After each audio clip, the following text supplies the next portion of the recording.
New York City, a place where the rich and the poor walk the same streets but live in different worlds.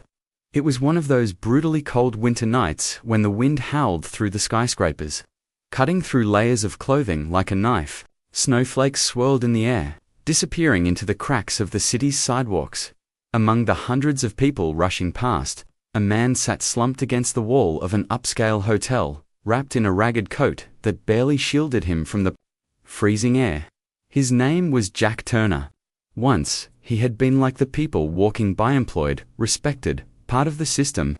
But life had a cruel way of knocking people down. A failed business, bad investments, and a few wrong choices had left him on the streets with nothing but a backpack and a past he barely wanted to remember. Jack wasn't one to beg often, but tonight, hunger gnawed at his stomach. He had gone 2 days without food, and the pain was becoming unbearable. He had always told himself he wouldn't lower himself to asking for handouts. But at this moment, pride was a luxury he couldn't afford. As he looked up from his spot on the sidewalk, a group of men exited the grand hotel doors.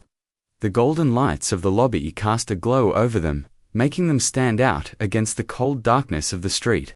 At the center of the group was a man Jack recognized instantly: Donald Trump. Jack had seen Trump's face on TV, on billboards, and in newspapers. The billionaire businessman, the real estate mogul, the former president, a man loved by some, hated by others, but undeniably powerful.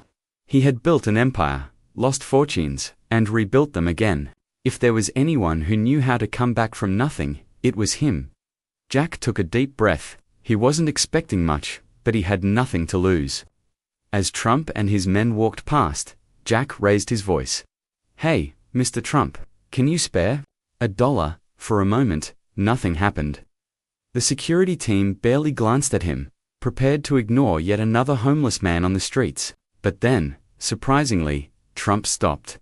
His entourage hesitated, waiting for him to keep walking, but Trump turned and looked down at Jack. His sharp, calculating eyes studied him, as if he were sizing up a business deal. $1, Trump repeated, raising an eyebrow. Is that all you want? Jack swallowed hard. Just enough to get something to eat. Trump smirked slightly. Let me ask you something, kid. If I gave you $100, what would you do? Jack blinked, caught off guard by the question. I'd get a warm meal, maybe find a place to stay for the night. Trump nodded. And if I gave you $10,000, Jack hesitated. That was a fortune compared to what he had now. I'd try to get back on my feet, maybe look for a job, get a place to stay. Trump studied him for another moment before speaking again. What if I gave you $1 million? Jack's breath caught in his throat. $1 million. That was an impossible thought. I guess I'd start over, try to rebuild my life. For a moment, Trump said nothing. Then, he reached into his pocket. Jack's heart pounded. Was he actually about to give him money? Instead, Trump pulled out a business card.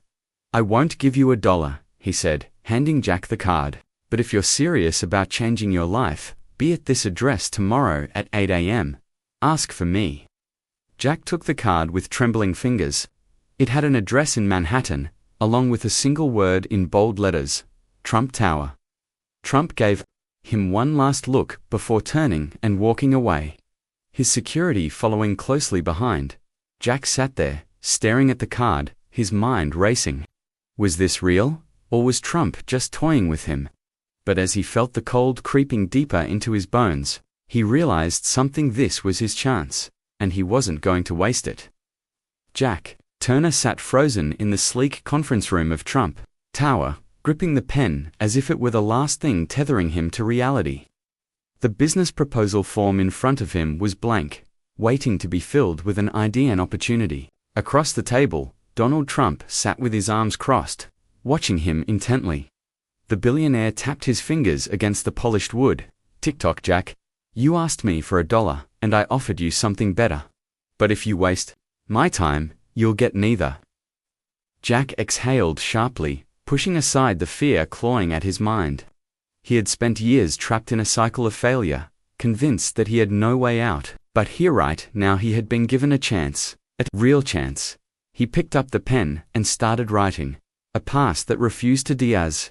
Jack scrawled his ideas onto the paper. His mind raced back to the life he had lost. Years ago, he had been an entrepreneur, young, ambitious, and reckless. He had built a small logistics company from the ground up. It was his pride, his purpose. For a while, everything had gone according to plan.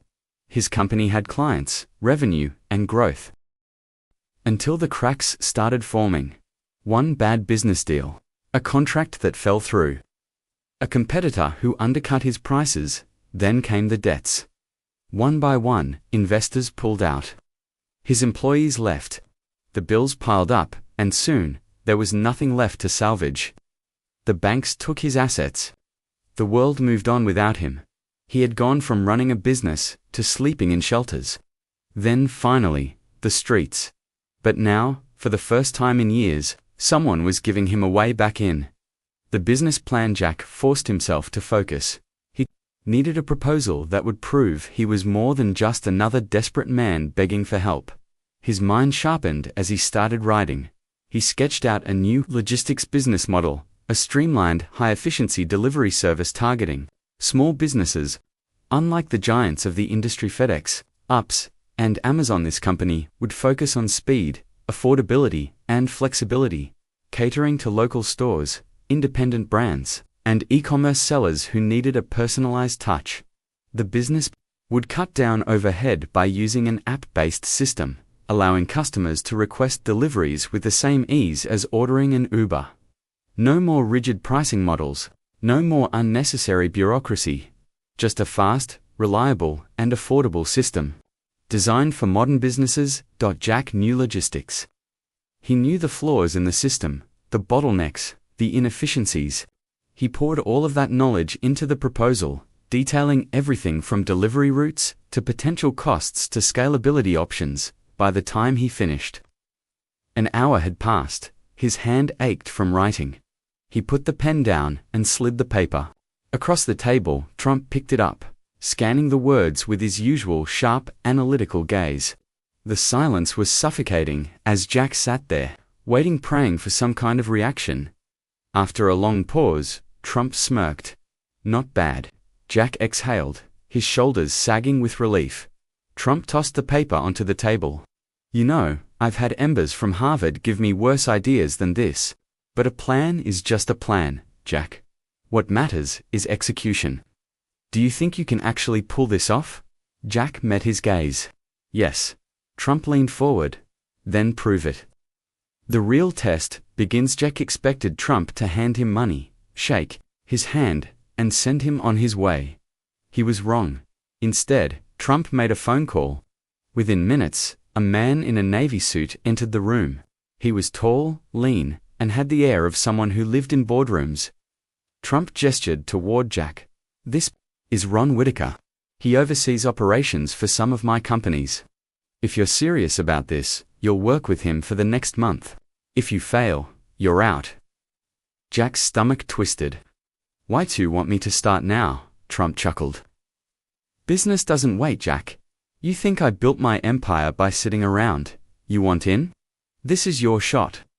Jack hesitated for only a second before nodding. "All right, let's do it." The hardest month of his life for the next 30 days. Jack worked harder than he ever had before. Trump didn't give him anything. Instead, he loaned him an office space, a tiny, windowless room on the 3rd floor of a warehouse in Queens. It was nothing glamorous, but it was a start.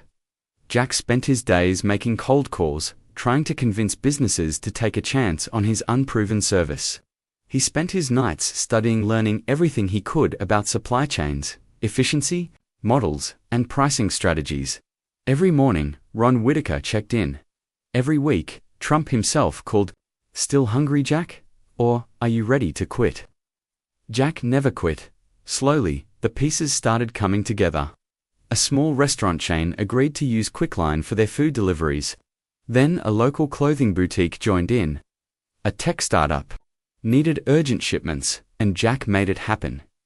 By the end of the 4th week, Quickline made its first official delivery. It wasn't perfect. The trucks were rented. The drivers were freelancers. The margins were razor thin, but it worked, and that was enough. 1 year Lataran year, to the day after that fateful night on the streets, Jack Turner stood in his own office. Quicklime Delivery had grown. They had multiple locations, a fleet of vehicles, and real employees. It wasn't a billion-dollar empire yet, but it was a legitimate business. And Jack D was no longer homeless. No longer forgotten. No longer the man begging for a single dollar. As he stared at his office window, a knock at the door made him turn.